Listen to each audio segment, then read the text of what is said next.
Hello, so with all of the negativity that's been going on with the Star Wars The Last Jedi, and with the hating to the trend bit, first I would like to say that I like the film, and if I'm going to be honest with you, of course there's some bits that I don't really too much like, but I don't have that much problems as of, well, does 17 mean something? Anyway, today, here are the top 5 things I loved about Star Wars The Last Jedi. Intro.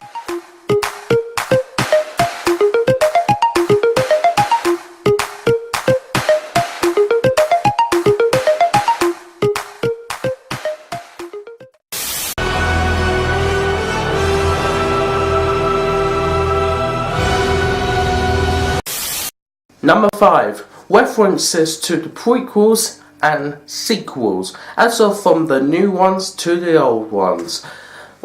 During one of the scenes when Rey and Luke are talking, Rey mentions Darth Sidious, the rise and fall of Darth Vader, Anakin Skywalker, A New Hope, Return of the Jedi. I feel like this moment is amazing, capitalizing of what all of this has been, and just looking back on the past, and one of the biggest references playing that message from A New Hope when Leia says, "Help me, Obi-Wan Kenobi, you're my only hope." Years ago you served my father in the Clone Wars. Now he begs you to help him in his struggle against the Empire. I regret that I am unable to present my father's request to you in person, but my ship has fallen under attack, and I'm afraid my mission to bring you to Alderaan has failed. I have placed information vital to the survival of the rebellion into the memory systems of this R2 unit. My father will know how to retrieve it. You must see this droid safely delivered to him on Alderaan. This is our most desperate hour. Help me, Obi-Wan Kenobi. You're my only hope.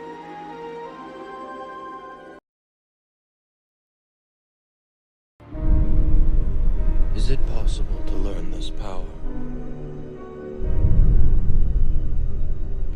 Not from a Jedi.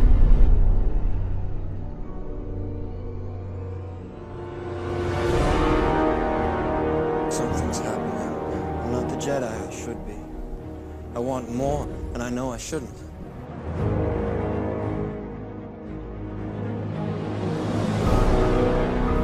What? How can you do this? This is outrageous. It's unfair. How can you be on the council and not be a master? Number 4. Snoke's Death. Spoiler alert. Now, the reason why I say this is number 1, number 4, is because, well, most of the bad guys are complete dickheads, and I enjoyed watching him die. That's what I need to say.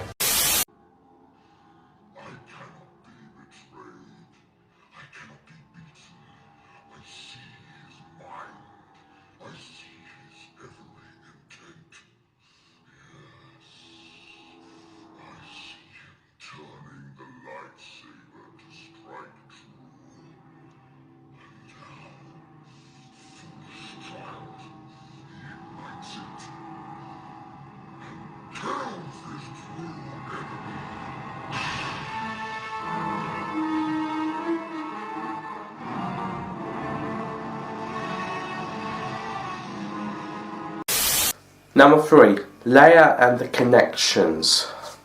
The Force and people. Now, what do I mean when I say this?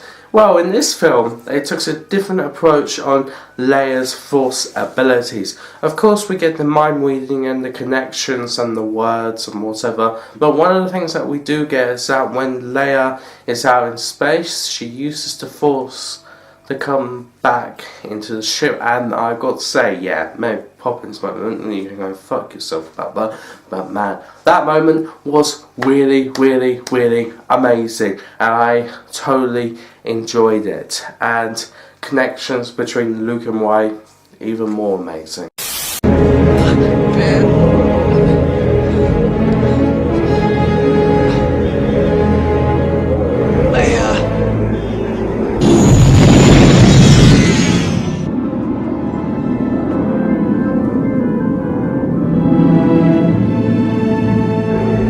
Hear me. Leia. No. We've got to go back. Luke is. What about those fighters? Should we just do it? Alright. Number 2, the questions. With Rey's parents not being answered to Snoke's background, there are many things that are answered in this film, like why is Luke on the island?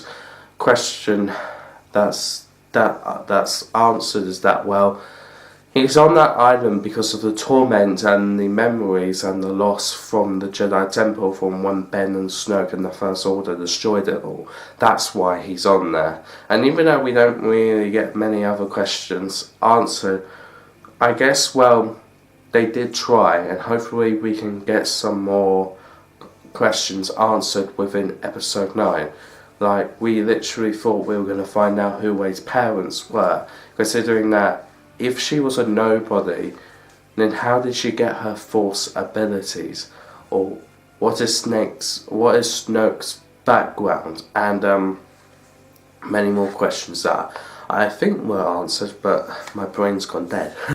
No, table reads are structured to sit you closest to the people your character shares the closest or most important relationships with. She shares a lot of scenes with Han Solo, so sitting next to Harrison Ford makes sense, but Leia? Not so much. And especially squeezing her in between the two of them is awfully strange if she's not in some way related to them. Point number 2. Actress Billie Lourd, who plays the bit role of Lieutenant Connix in The Force Awakens, originally auditioned for the role of Rey. Why is that fishy? Because Billie Lourd happens to be Carrie Fisher's real-life daughter. If you're looking to establish a family resemblance, casting mother and daughter as mother and daughter ought to do it. And here's the biggest. Number 3. The meme-tastic hug that Leia gives Rey after Han is killed. Leia walks right past Chewbacca, whom she's known for decades, and who is Han's partner for longer than that, instead going straight to comforting Rey, a girl she would have never met before. There's a reason why the internet ripped into this moment. It's insane, it's stupid, it's silly, until you consider that Leia might be Rey's mother. And looking at the screenplay gives us Massive spoiler.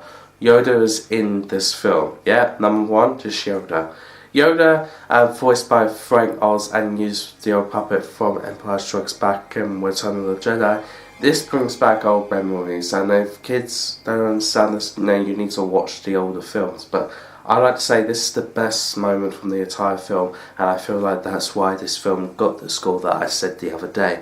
And I hope they do more stuff like this, because like Obi-Wan Kenobi, Anakin Skywalker, they've got to come back. Like, I know we heard Obi-Wan Kenobi's voice in The Force Awakens, but seeing him in person as a Force Ghost, Alex Guinness, would be more fantastic.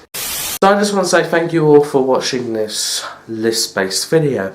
Now, I know you may get tired of these eventually, but really it's like I did this because I wanted to film something. Thank you guys so much for watching. I guess may the Force be with you. If you want to go and see it, go and see it, and I'll see you on the next one. Like my jumper. It's old, but whatever.